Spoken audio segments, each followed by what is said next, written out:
لو انت بتعاني من اضطراب مناعي ايا كان نوعه، لو عندك استعداد جيني لتطوير اضطراب مناعي بسبب العامل الوراثي، لو انت شخص سليم تماما وعايز تحمي نفسك من الاصابه بالاضطرابات المناعيه اللي هي بقت منتشره جدا جدا في السنوات الاخيره ونسب الاصابه بيها في تزايد مستمر، فالحلقه دي تهمك لان احنا هنتكلم النهارده عن الماده الاخطر على البشريه على وجه الارض في الوقت الحالي، اخطر من السموم والمخدرات بكل انواعها، وهقول لك ليه هي الاخطر جوه الحلقه.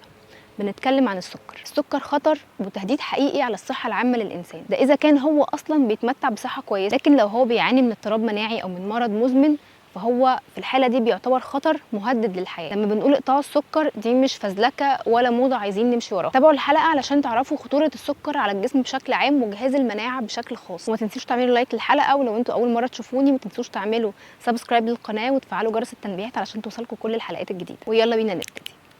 انا ندى حرفوش ودي قناه ويل بي. في ناس ممكن تحس ان انا ببالغ قوي لما بقول ان السكر اخطر من السموم والمخدرات، وانه يعني مش قوي كده، ما كل الناس بتاكل سكر وعايشين اهو. وهي دي بالتحديد المصيبه اللي خلت السكر بالفعل اخطر من السموم والمخدرات، فكره الاتاحه والنورماليزيشن، يعني ان هو يبقى شيء عادي وطبيعي في نظر الناس. السكر زيه زي المخدرات هو ماده ادمانيه، مخ الانسان بيدمنها لما بياخدها بشكل منتظم، وهو ده اللي بيخلي الناس ما تقدرش تبطلها. السكر بكل صوره، يعني اي حاجه بتتحول في الجسم لجلوكوز، السكر او النشويات بانواعها. السكر كمان ماده التهابيه محرضه على الالتهاب ده هو سبب كل الامراض اللي بتصيب الانسان تقريبا. السكر كمان يعتبر ماده سامه بالنسبه لجسم الانسان، خالي من اي قيمه غذائيه، كمان مستنزف للعناصر الضروريه للجسم، تاثيره مدمر على كل الاعضاء. بس طبعا محدش بيقول الكلام ده، اللي بيتقال خد سكر بس بكميات قليله، قننه يعني.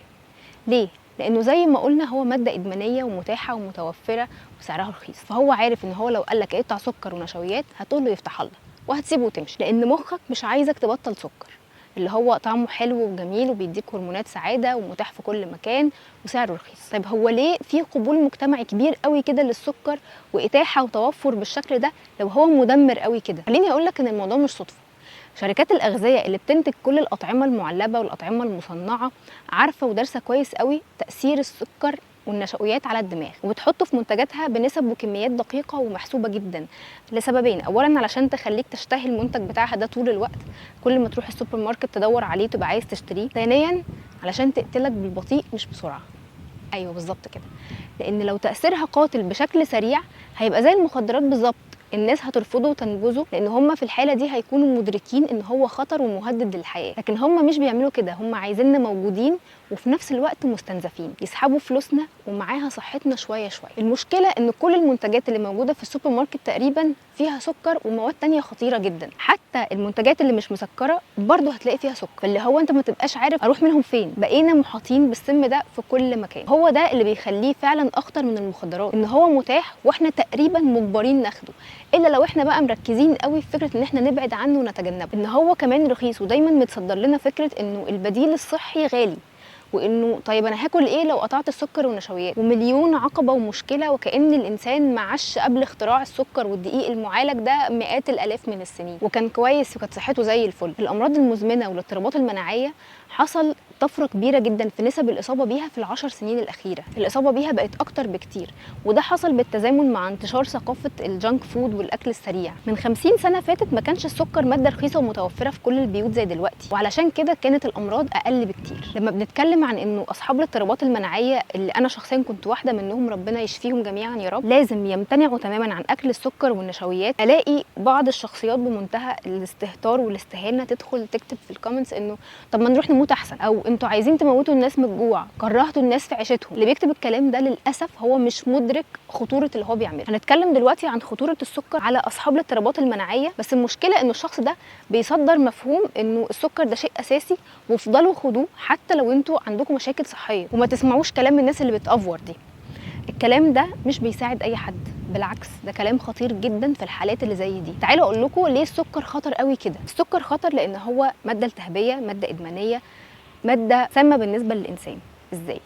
السكر والنشويات اي حاجه بترفع الانسولين بتعمل الايه؟ واحد، اضعاف جهاز المناعه وجعله غير قادر على حمايه الجسم والدفاع عنه ضد العدوى والفيروسات واي جسم دخيل. الابحاث بتاكد انه 100 جرام من السكر تقريبا تضعف من قدره النيوتروفيلز اللي هي خط الدفاع الاول في جهاز المناعه على مهاجمه البكتيريا والقضاء عليها، يعني بيخليك معرض للاصابه بالعدوى في اي وقت، وانه التاثير ده بيفضل مستمر لمده حوالي 5 ساعات بعد تناول السكر. 100 جرام من السكر دي مش كميه كبيره خالص بالنسبه لحد بياكل عيش ورز ومكرونه وعصاير ومشروبات غازيه في نظامه العادي. فتخيل بقى حد بيعمل ده في كل وجبه. يعني ايه؟ يعني اصلا مناعتك متعطله طول الوقت. رقم 2، السكر اكبر محرض على انتاج السيتوكاينز. اللي هي ايه السيتوكاينز؟ ده نوع من البروتينات الالتهابيه، انتاجه بيزيد بشكل كبير جدا لما بيكون فيه التهاب في الجسم. عارفين ده اللي بيتقاس ازاي؟ هو ده اللي بيطلع في نتيجه تحليل السي ار بي، السي رياكتيف بروتين، اللي احنا بنعمله لما بيكون عندنا اضطراب مناعي او بنكون شاكين انه احنا بنعاني من اضطراب مناعي وعايزين نشخص الحاله، واللي معناه ان هو لو عالي قوي انه في نسب التهابات مرتفعه جدا في الجسم. ليه؟ لان الاضطراب المناعي بيخلي جهاز المناعه يبتدي يهاجم خلايا الجسم ايا كان نوعها على حسب نوع الاضطراب المناعي. السكر بقى بيعمل نفس الحاجه بالظبط، بيرفع نسبة الالتهابات جدا. علشان كده أنا عمالة أعيد وأزيد صبح وليل، السكر والنشويات ممنوعين تماما بالنسبة لأصحاب الاضطرابات المناعية. يا جماعة هتاكلي سكر فحضرتك هتزودي الالتهابات، هتحفزي الهجمات، هتسببي تفاقم المرض وزيادة المضاعفات وتدهور الحالة. في الحالة دي بيكون سريع جدا. قطع السكر والنشويات ده أول وأهم خطوة لو أنت عايزة تخفي. لو الخطوة دي ما حصلتش أنا مضمنش إن ممكن تلاقي أي نتائج. لو عملنا ايه؟ انه احنا كل يوم بناخد ماده التهابيه. انا مش بكلم الناس بس المصابه، بكلم الناس السليمه كمان. لو عايز تحمي نفسك اقطع السكر.